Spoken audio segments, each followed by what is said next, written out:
Halo para suhu, ketemu lagi nih dengan 96 derajat. Kali ini 96 derajat mau ajak kalian jalan-jalan melihat beberapa penampakan monster laut. Tapi, kira-kira kenapa ya hewan ini bisa disebut sebagai monster laut? Apakah ini karena mereka memiliki gigi yang besar dan tajam? Apakah ini karena gerakan mereka yang cepat dan licin di dalam air?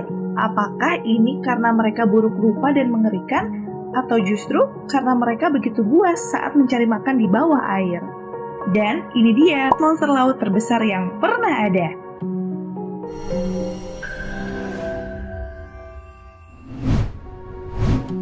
Megalodon. Megalodon yang berarti gigi besar adalah spesies hiu yang sudah punah. Hiu ini diperkirakan hidup sekitar 23 hingga 26 juta tahun yang lalu. Bukan hanya besar, hiu megalodon ini termasuk ke dalam hewan terbesar yang pernah ada di dunia. Berdasarkan data yang tercatat, panjang hiu megalodon ini bisa mencapai 40 sampai 60 kaki, sementara beratnya 3 kali dari panjangnya. Dari fosil megalodon yang ditemukan, kita bisa tahu bahwa megalodon menjadi penguasa lautan sejak berusia 20 juta tahun lalu sampai sekitar 13 juta tahun yang lalu. Selain itu, dari penelitian fosil yang ada, gigi hiu megalodon dapat mencapai panjang 7 inch, yang artinya hiu megalodon memiliki gigi terpanjang sepanjang sejarah. Hiu megalodon adalah seekor karnivora, dan dengan kemampuan gigi tajamnya, hiu megalodon diyakini dapat mengunyah 2 orang dewasa dan mencabiknya sekaligus. Raksasa yang satu ini juga memiliki mulut yang super besar, karena luasnya yang bisa mencapai 10 kaki. Ngeri juga ya. Buaya laut dalam. Hewan yang satu ini memiliki panjang sampai 30 kaki dengan berat mencapai 3 tons. Buaya prasejarah yang mematikan ini memiliki kemampuan dari leluhurnya karena dapat menjadi predator yang berenang lebih cepat saat berada di laut yang dalam. Mereka mengadaptasikan anggota tubuh menjadi sirip dengan efisien. Perubahan yang terjadi ini dapat membantu buaya laut dalam untuk bergerak melawan arus air dengan kuat. Buaya laut dalam membuat langkah pertama masuk ke dalam air selama fase semi-akuatik yang panjang, dan saluran telinga mereka menjadi lebih gemuk dan kecil saat masuk ke dalam air, yang dimana ini mengalahkan lumba-lumba dan hiu dalam lingkup Jurassic laut. Menurut penelitian yang dilakukan oleh Universitas Edinburgh, bagian dalam telinga buaya laut dalam ini berfungsi sebagai pengatur keseimbangan. Mereka secara bertahap menyesuaikan diri di rumah baru mereka di dalam laut sejak 170 juta tahun yang lalu. Keren banget ya para suhu!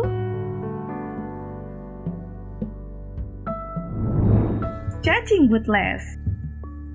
Pengemudi scuba menjadi terbiasa dengan dongeng monster cacing laut. Contohnya belakangan ini, seorang ilmuwan asal Australia melakukan pengamatan terhadap hewan laut yang satu ini dan menemukan bahwa panjang cacing butles ini bisa mencapai lebih dari 45 meter.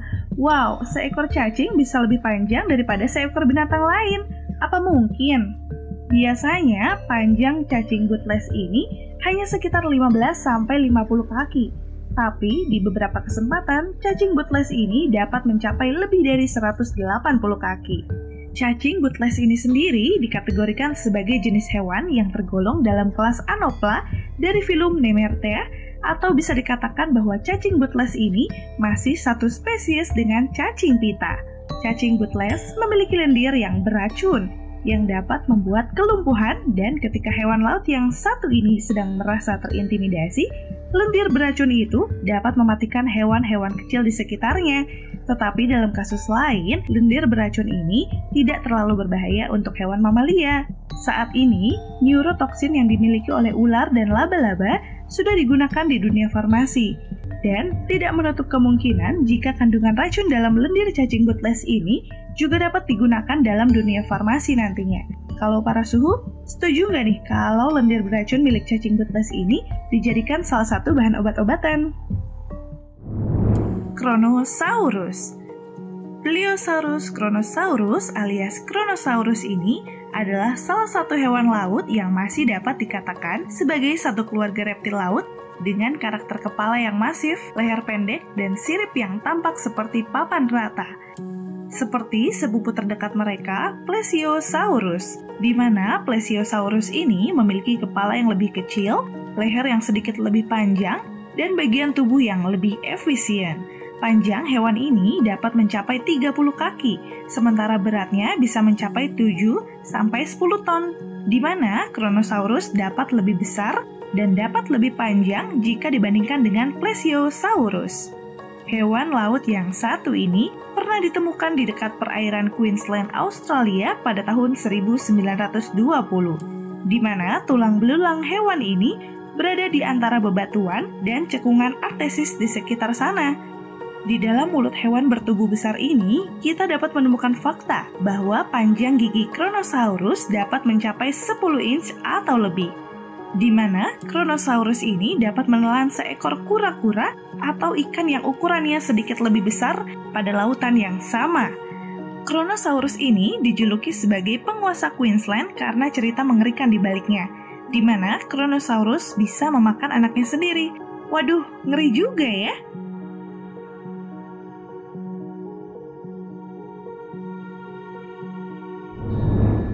Ikan orfish raksasa.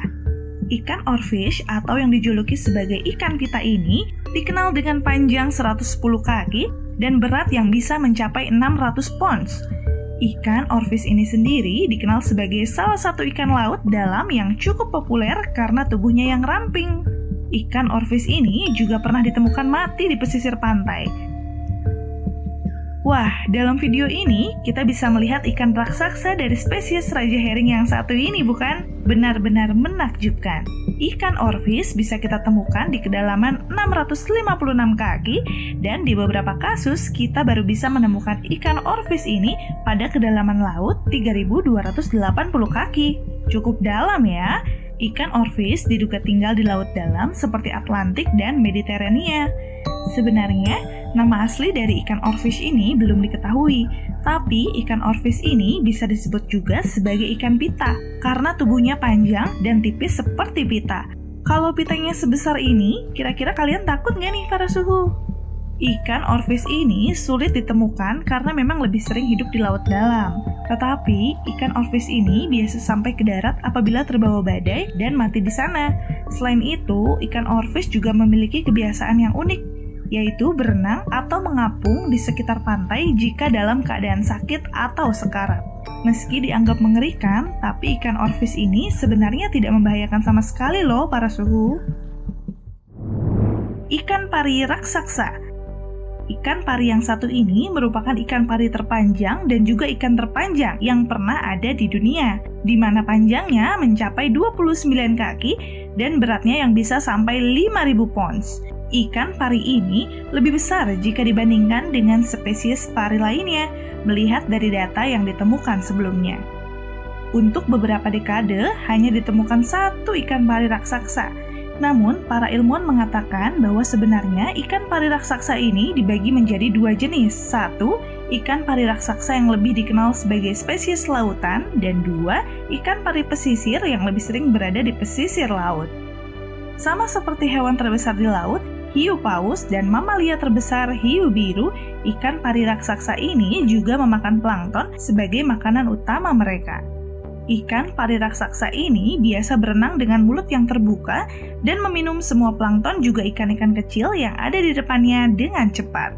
Ikan pari raksasa ini memiliki lobus sepalik yang berguna untuk membantu makanan dan air masuk ke dalam mulutnya dengan baik. Hewan yang satu ini biasa ditemukan dalam laut tropis, subtropis, juga di dalam air laut sedang. Kita juga bisa menemukan hewan yang satu ini di lepas pantai perairan samudra. Ikan pari raksasa biasa memiliki durasi migrasi yang panjang, di mana hewan-hewan ini biasanya berpindah ke air yang lebih dingin dan menggunakan otak mereka. Eits, jangan salah, otak ikan pari raksasa merupakan otak terbesar yang dimiliki oleh kaum ikan. Mereka bisa menggunakan otak itu dengan baik, dengan tujuan membedakan objek dan mengenal lingkungan hidup mereka. Ikan pari raksasa juga dapat menggunakan otak mereka untuk mengenali pantulan dalam cermin loh. Paus amfibi kuno. Paus yang kita lihat sekarang tidak seperti paus zaman dahulu loh para suhu. Ikan paus amfibi kuno ini sudah hidup selama 250 juta tahun yang lalu dengan 4 kaki dan kuku. Ngeri juga ya. Paus amfibi ini memiliki ciri-ciri seperti anjing, tetapi seiring dengan berjalannya waktu dan entah bagaimana, karakter serta bentuk tubuh paus ini perlahan berubah menjadi seperti sekarang. Namun, para ilmuwan mengatakan bahwa perubahan ini justru membawa tubuh paus hidup dengan lebih baik di dalam laut. Paus amfibi kuno suka melakukan migrasi dari Afrika Selatan ke Amerika Selatan, di mana itu dianggap cukup jauh jika dilakukan sekarang. Meskipun di zaman sekarang, paus juga sering melakukan migrasi ke laut yang lebih dalam. Paus amfibi biasa naik ke daratan atau menepi ke pesisir laut ketika merasa terancam atau dalam bahaya. Dan dengan seiring berjalannya waktu, hewan ini juga naik ke daratan ketika akan melahirkan. Itu dia monster laut terbesar yang pernah ada di dunia. Menurut para suhu, di antara 15 monster laut tersebut, mana nih yang paling benar-benar keren dan menakjubkan?